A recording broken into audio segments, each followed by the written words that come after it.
Assalamualaikum warahmatullahi wabarakatuh. Untuk semua pecinta HW di rumah, anak-anakku sekalian, apa kabar semuanya?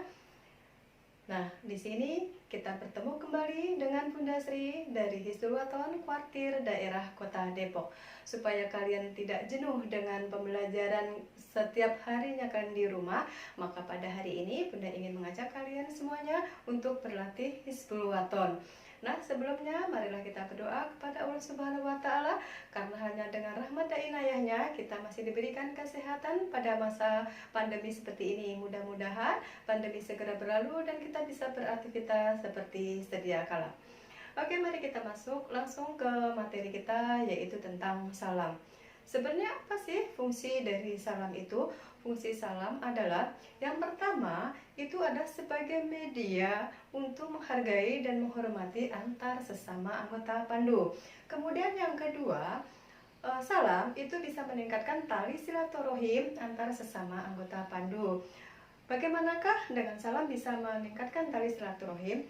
Yaitu pada saat kita berjabat tangan antar sesama anggota, itu diharapkan tulus dari hati kita yang paling dalam, sehingga terciptalah ikatan tali silaturahim antara sesama anggota pandu. Kemudian salam itu bisa diberikan kepada siapa saja. Salam itu bisa diberikan yang pertama adalah kepada sesama anggota pandu. Yang kedua, salam itu bisa diberikan kepada pemimpin-pemimpin kepanduan, kemudian pemimpin-pemimpin Muhammadiyah, serta pembesar-pembesar negara.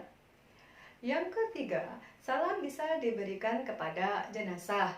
Kemudian yang terakhir atau keempat, salam bisa dipakai pada acara upacara pelantikan.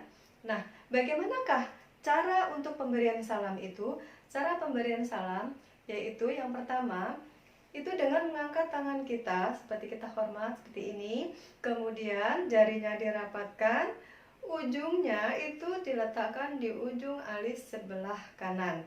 Apabila kita memakai topi pet, maka ujung jari kita ini diletakkan di ujung topi pet sebelah kanan. Kemudian, bagaimana kalau kita bertemu dengan seseorang di jalan?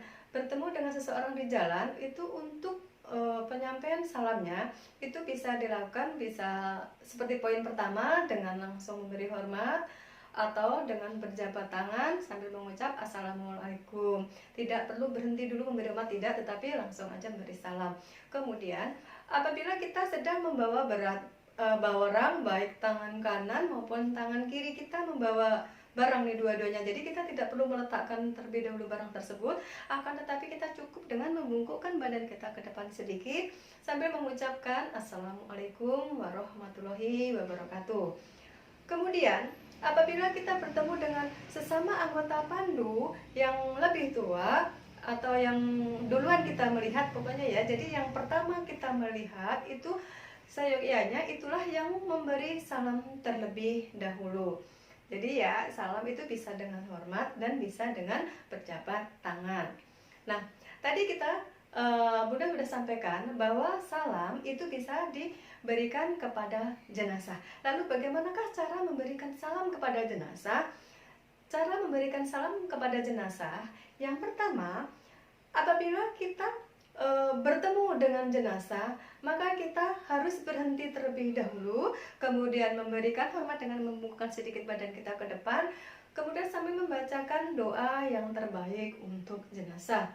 Yang kedua, apabila kita bertemu dengan jenazah satu jalur atau jenazah tersebut searah dengan perjalanan kita, kemudian kita ingin mendahului jenazah tersebut, maka bagaimanakah cara memberi salamnya? Yaitu jadi sebelum kita mendahului jenazah tersebut, kita harus berhenti dahulu, kemudian memberi salam dan membacakan doa untuk jenazah. Kemudian yang ketiga, apabila kita sudah berada di depan jenazah, maka alangkah baiknya apabila kita membantu kelancaran jalannya jenazah tersebut. Nah, hal-hal yang harus kalian perhatikan di sini dalam pemberian salam. Salam itu diberikan yang pertama tadi bisa dengan mengangkat tangan dan bisa berjabat tangan.